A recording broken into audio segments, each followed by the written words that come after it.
श्रद्धेय महानुभावों, संस्कार के क्रम में चर्चा चल रही थी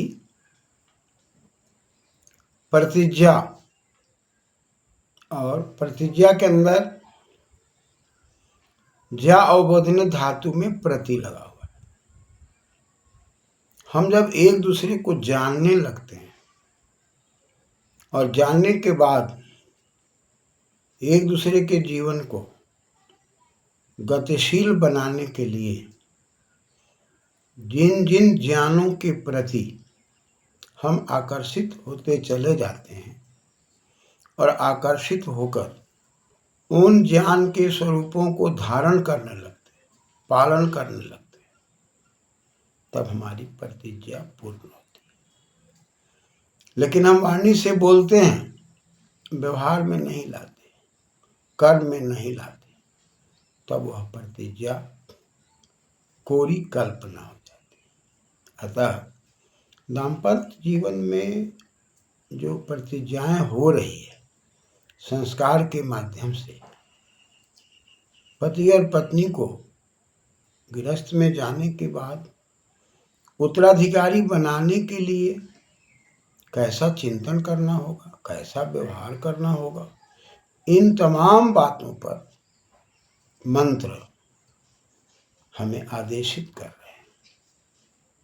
उसी क्रम में एक तरफ सविता कहा जा रहा है, एक तरफ धर्म का पति कहा जा रहा है, एक तरफ अग्नि को साक्षी होने की बात कही जा रही है, दूसरी बात कही जा रही है त्वष्टा वासो। वहां पर त्वष्टि है, त्रिच प्रत्यय है, त्वक्ष तनुकर। हम अपने जीवन को कैसे विस्तारित करेंगे, तक्षति त्वष्टा।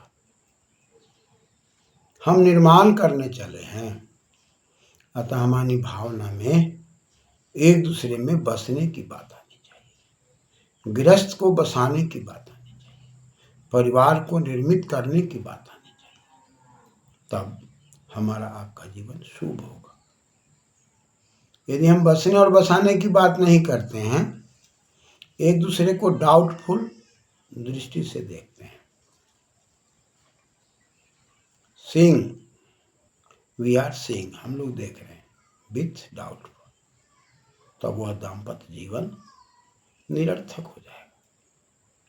दाम्पत्य जीवन के पहले चिंतन मनन करना, सोचना, सोच समझ करके मित्र बनाना, और मित्र बनने के पहले हर पहलू पर विचार कर लेना, और विचार करने के बाद जब मित्र बना लेना, तब एक दूसरे में समर्पण की भावना, तनुकरण, त्वष्टा की भावना, एक दूसरे में वास करने की भावना, एक दूसरे को निर्माण करने की भावना, दोनों को उत्तराधिकारी निर्माण करने में लग जाना। और इसके लिए जब वो प्रयास करते हैं तो बृहस्पति जिस परम शक्ति के पास हम पहुंचते हैं तो हमारा ज्ञान विज्ञान बढ़ जाता है और हमारी सुरक्षा भी हो जाती है। उनसे हम प्रार्थना करते हैं, निवेदन करते हैं, हम अपने आप को आगे बढ़ने का प्रयास करते हैं। कहते हैं इंद्राग्नि, इंद्र और अग्नि से हमारी प्रार्थना शुरू हो जाती है। इंदते इंद्र, इति धातु से रक प्रत्यय लग के इंद्र शब्द बनता है, और अग्नि के बारे में अगिगत धातु, अग्रे ने अति अग्नि, अग्नि न लोपस, जैसे नकार का लोप होके युकागम होके अग्नि शब्द की व्युत्पत्ति होती है। समाज के अंदर वैसे व्यक्ति जो हमको आगे ले जाते हैं अग्नि, ईश्वर भी अग्नि है, माता पिता भी अग्नि है, आचार्य भी अग्नि है। यानी कि इसका विशाल अर्थ है जो हमको आगे ले जाए सब अग्नि। भौतिक अग्नि ये भी प्रकाश की ओर ले जाते हैं, ज्ञान की ओर ले जाते हैं, अंधेरा से हमें प्रकाश में लाने का प्रयास करते हैं। और इंद्र, इंद्र जो हमारी इंद्रियों को मजबूत करते हैं, दीप्ति प्रदान करते हैं, या अंतरिक्ष लोक में जल के घर्षण से जो मेघ बादल मंडल बनते हैं वो भी इंद्र है। इंद्र की शक्ति है, वर्षा की शक्ति। तो जो वर्षा की शक्ति है, जो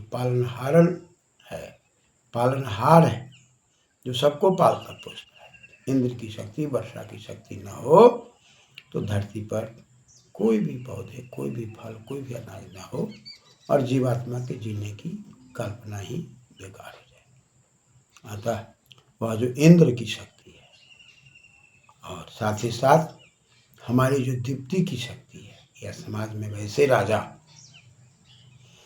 जो समाज को, परिवार को, शासन प्रशासन को वेद आदि शास्त्रों के आधार पर सही दिशा में ले जाए, वो भी इंद्र।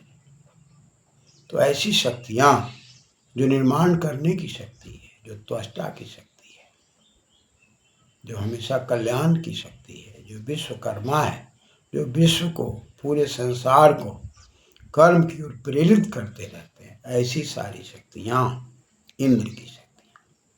और देवलोक और पृथ्वीलोक की शक्ति। देवलोक की शक्ति क्या है? तो दिव में दीप्ति है, दिवा से देव आदेश हो जाता है, दिवा औत से औत होकर के देव बनता। तो यहाँ पर जो देव बना, दिव है, दीप्ति है, अतः देवलोक। अंतरिक्ष लोक के ऊपर देवलोक है जहाँ पर सूर्य का वास है। तब ब्रह्मांड के अंदर ऊपरी शक्ति जो वैश्वानर की शक्ति है, जो पूरे विश्व के नर और नारी को कल्याण की ओर प्रेरित करने की शक्तियां सब ब्रह्मांड में बिखरी हुई है। उन शक्तियों की प्रेरणा से या वह जीवात्मा जो समाज में हर प्रकार से दीप्ति प्रदान करते हैं, माता पिता, बड़े बुजुर्ग जो वेद आदि शास्त्रों पर अपने जीवन को ढाल चुके हैं और समाज को भी आगे ले जाने का प्रयास करते हैं, ये सारी शक्तियाँ और इंद्र की शक्तियाँ, अग्नि की शक्तियाँ, देव की शक्ति, पृथ्वी, पृथ्वी जो चारों तरफ फैली हुई है, इस नारी को निर्नर्तने धातु है। नृत्यति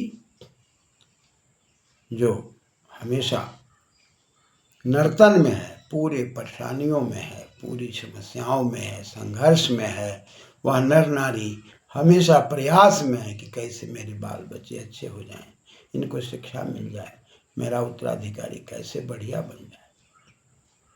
इस नर नारी के लिए इंद्र की शक्ति, अग्नि की शक्ति, देव की शक्ति, पृथ्वी, पृथ्वी पृथ्वी जो फैली हुई शक्तियाँ हैं जिन पर हम लोग विचरण करते हैं, इस प्रकार की अनेकों शक्तियाँ, सारी शक्तियाँ हमें क्या करें? मेरे लक्ष्य को पूरा करें। लक्ष्य क्या है?